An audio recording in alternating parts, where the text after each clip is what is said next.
It's World Mental Health Day tomorrow, and we thought that we'll bring in a guest who is all about empowering teens. Binny Sharma in the studio with us. Tell us a bit about yourself and what you do. Hi, good morning guys, and thank you very much. I'm humbled to be here. For a living, I understand, listen and engage with teenagers. How cool is that? In a nutshell, yes, I'm a teen mentor. My program, Empower Teens, is essentially about creating a safe space for teenagers to come, share, talk, and also along the same line, teach them life essential skill sets. But most importantly, help them build mental health resilience in them, because they are our future leaders. Very true. She is a superhero. She gets to talk to teens and they listen to her. Can you imagine? I think the parents would just be like, please, Binny, handle this. A true superpower. Well, why are kids stressed and why do they need this mentorship and empowerment? Because, they're just kids. They should be having the best time of their lives. So true, Radhika. But interestingly, would you believe if I say that teens today are more stressed than adults? Really? The depression rates, the suicide rates are highest than ever before. Would you believe that? No, not at all. And interestingly, just think about it, that education system for the last 100 years, and no offense here, but is more or less the same. Children still wear uniform, go from classroom to classroom, and report to about 6 to 8 bosses in the name of teachers, right? So think about it, for maths and sciences, you have at least about a couple of teachers each grade, right? But for mental health, you have just 1 or 2 counselors for the whole school.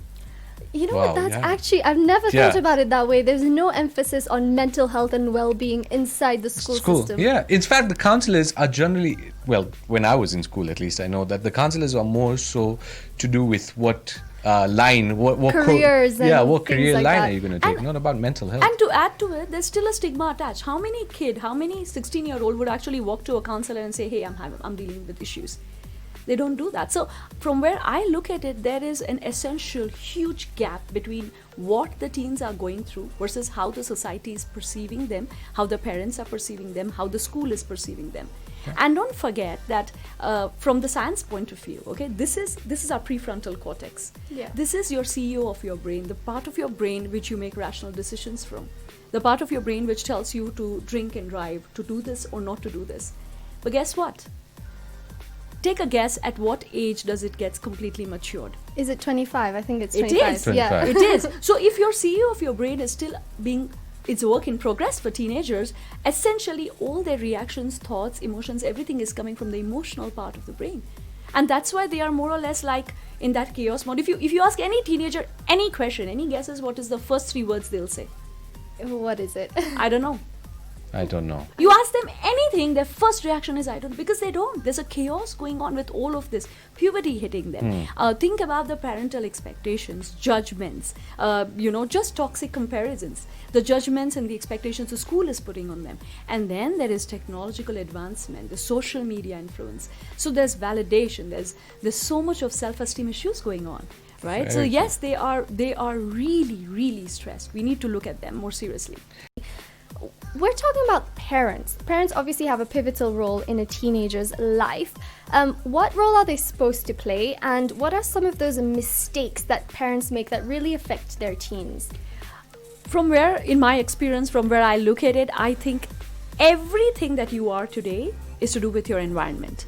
And in your environment, the number one thing is your parents, right? So from where I look at it in the world of parents, I feel I'll simply say 3 things that you need to do and 3 things you don't need to do. And let's start with the don'ts.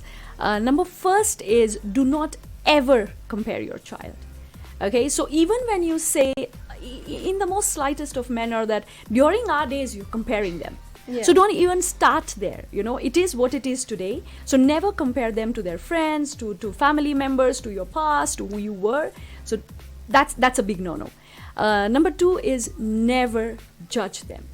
Okay, teens, from what I listen to them, always feel that they are judged for whatever choices they are making, whatever behavior they are carrying. Okay, and a small thing like, how many of us so many times listen that they're always on their phone? They don't have eye contact. But then so are adults. What is Snapchat and Instagram to them is what is WhatsApp and Facebook to us. So I think do not ever judge your teens. And last but not the least, do not have any toxic expectations. Now, it's normal to have expectations of each other. That's absolutely normal. But toxic expectations is when you make your child feel overwhelmed about what they are supposed to be doing rather than what they want to do. So don't judge, don't compare, and no toxic expectations. Those are the don'ts. The do's is simple. I call it a EEL concept, okay? As in EENL. So the first E is engage with your child. Okay, talk to them on an everyday basis without judgment, comparison, or expectation. Just talk to them. Number 2 is empathize with them. So when I say empathize, I mean be that 12-year-old or be that 14-year-old. Talk to them like you are that kid who's 14 and lost. And then see the magic happen when your child starts sharing with you. And last but not the least, listen. And take a moment and ask yourself, how many times do we actually just listen without interrupting, listen without judging, or listen without comparing? So just listen. As long as you're doing these 3 things both ways, trust me, your child is going to sail through.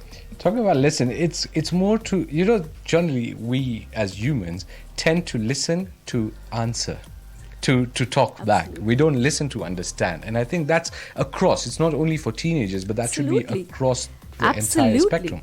Right. And then talking about parents, teens also stray away from the parents, especially when they're reaching about 18 or the late teens.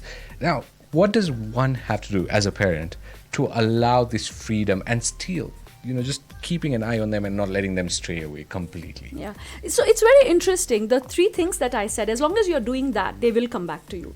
It's simple. The moment you let them be, they will come back to you. That's number 1 rule. There's also science that plays a role. So the way their brain is functioning right now, they are going to defy you. It's not only you, any kid and any parent. The moment they enter into teenage mode, the way their brain is wired and the puberty hitting them, they feel they look big. This is the time where self-identification is happening. Self-image is being built. So they, in their head, perceive that if they tell me this, I'm going to do that. So it's absolutely normal. It's less to do with parenting, less to do with 18. It's the way their brains are working right now. So you need to understand that if you are telling them something, they will have a conflict. You will have a conflict situation. So the more you try to control them, the more they run away. Now that's from the child's perspective and the science perspective. For parents, however, we've seen you guys since you were since you were born, right? So we look at you, yes, you look big. So some days when it serves us, we treat you like adults. And some days when it does not serve us, we suddenly treat you like a child, right? So you need to have that clarity that they are becoming their own person. So step away from controlling them. Only talk to them or try to guide them when it's really essential. The rest of the time, things fall in place.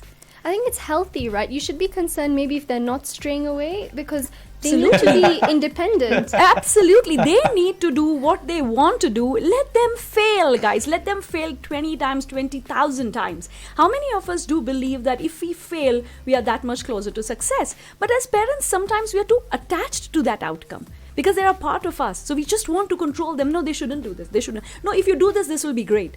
However, you need to step back and let them be. And that's the best way to take care of the situation. They'll come back to you. They will come back. What are the key habits teens should be cultivating for a healthier lifestyle? Number 1 is you have to remember to be in your lane.